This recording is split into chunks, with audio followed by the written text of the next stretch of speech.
El profeta Daniel es uno de los varones de Dios que más admiro en toda la Biblia.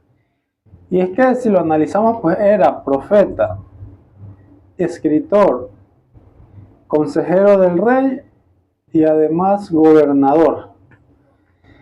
Piensen por un momento todos los cargos que tenía, todos los oficios que tenía, y pues no era por poca cosa que le tenían envidia en la corte del rey. De hecho, hay que tomar en cuenta que aparte de eso era de la casa real de Israel, porque cuando Nabucodonosor envió por muchachos bien parecidos, inteligentes, pidió explícitamente que sean de la casa real. Bienvenidos y que Dios me los bendiga a todos. Y hoy vamos a indagar un poco en el perfil del profeta Daniel. Y es que no es para menos. El profeta Daniel es uno de los grandes profetas de la Biblia. Y de hecho, una de las mayores evidencias históricas, bíblicas y proféticas que podemos encontrar en nuestros días es gracias al libro de Daniel. No solamente por el sueño de Nabucodonosor, sino también por las profecías sobre Tiro y sobre todas las potencias que vendrían después sobre las visiones de las bestias, que es de los sueños que tenía Daniel. Cuando nosotros analizamos detenidamente al profeta Daniel, nos damos cuenta que la evidencia indica que habla de los imperios que nosotros hemos conocido por medio de la historia que nos han dado en el colegio. Se lo relaciona con, las profecías de Daniel se las relaciona con los imperios de Alejandro Magno, del imperio romano, el imperio persa, con Cleopatra, con Octavio, y también con Marco Antonio. Y de hecho se dice que es tal así que la toma de Tiro, con cuando la tomó Alejandro Magno, está específicamente ligada tal cual la describe el libro de Daniel. Así como el libro de Daniel dice que se barrerá Tiro, de esa manera mismo dice que Alejandro Magno barrió a Tiro para poder conquistar la fortaleza de Tiro. Pero no solamente eso, el libro de Daniel también nos indica la clase de político que era. Y es que, si ustedes recordarán, cuando, cuando Daniel fue puesto a prueba, pasó los 3 años de preparación para presentarse delante del rey de Babilonia, lo pusieron a prueba y era un hombre extremadamente inteligente. Era un genio prácticamente. Entonces, fue por ese motivo que el rey de Babilonia lo toma para su corte. Y era un político bastante ingenioso. De hecho, tanto así que dice la Biblia que aquellos que le tenían envidia, pues no tenían de qué acusarle, porque era un tipo muy hábil, muy astuto. Y los demás consejeros del rey, los demás gobernadores del rey, tuvieron envidia y quisieron, dice la Biblia, que quisieron tomar motivo para eliminarlo, para matarlo. Y así que, como no encontraron otro motivo, tuvieron que pedirle al rey un decreto para que no se pudiera adorar a otro dios, sino al rey de Babilonia. Y pues el rey cayó en la trampa. Fue la única manera y la única forma que tuvieron para ponerle una trampa a Daniel.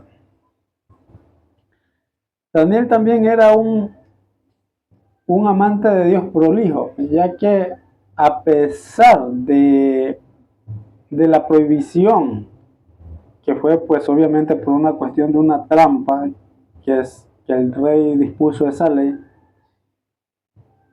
Aún con todo eso, pues Daniel oraba a Dios, servía a Dios, clamaba a Dios. Y eso es interesante porque, digamos, Daniel al ser un escritor, un gobernador, un profeta y un consejero del rey, aparte de todo eso todavía tenía tiempo para tener comunión con Dios. O sea, es algo de admirar porque pues generalmente yo diría a una persona cuántas ocupaciones tiene. Bueno, Daniel tenía 4 y aún así pues clamaba a Dios. La pregunta es si uno cuántas ocupaciones tiene, que muchas de las veces pues no tenemos tiempo para tener comunión con Dios. Y pues Daniel oraba 3 veces al día, dice. Y la pregunta es cuántas veces o cuánto tiempo oramos nosotros, ¿verdad? Eh, Daniel también, aparte de profetizar y aparte de enfrentarse a estos sátrapas del rey, pues al verse descubierto, pues lo echaron al foso de los leones. Y tal era la confianza de Daniel, pues que, y el amor de Daniel hacia Dios, que Dios también pues lo amaba tanto que lo libró del foso de los leones. Cabe mencionar que no solamente Daniel era un político, también tenemos que tener en cuenta que David era un político y aparte también era militar, además de ser cantautor y profeta. ¿Por qué lo menciono? Porque yo quisiera destacar algo. Nosotros como cristianos no tenemos que tenerle miedo a la política ni ser ajena a ella, ya que cuando nosotros vamos a elegir a un candidato para alguna dignidad, tenemos que tener en cuenta que cae el peso en ellos de ver si nos acerca a Dios o nos aparta a Dios. ¿En qué sentido? En que si bien es cierto, un gobernador o un presidente no va a determinar el hecho de que yo ame o deje de amar a Dios, sino sí permite que políticamente tengamos más libertad para amar a Dios. Tenemos el ejemplo claro de Estados Unidos. En Estados Unidos hay estados que buscan la Biblia, que promueven la Biblia en las escuelas, o que simplemente pues quieren pegar los 10 mandamientos en los colegios y escuelas. Y hay otros estados pues que prohíben la Biblia, que buscan 1000 pretextos para que la Biblia no sea de lectura, que sea ilegal, sea ilegal que se estudie la Biblia en los colegios.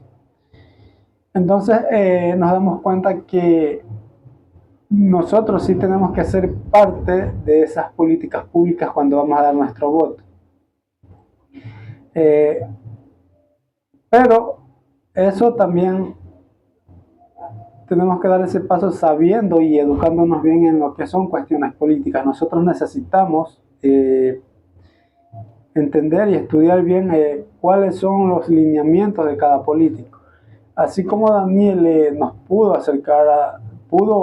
acercar al rey de Babilonia a Dios, así también tenemos que hay otros reyes como Manasés que apartaron totalmente al pueblo de Israel de Dios.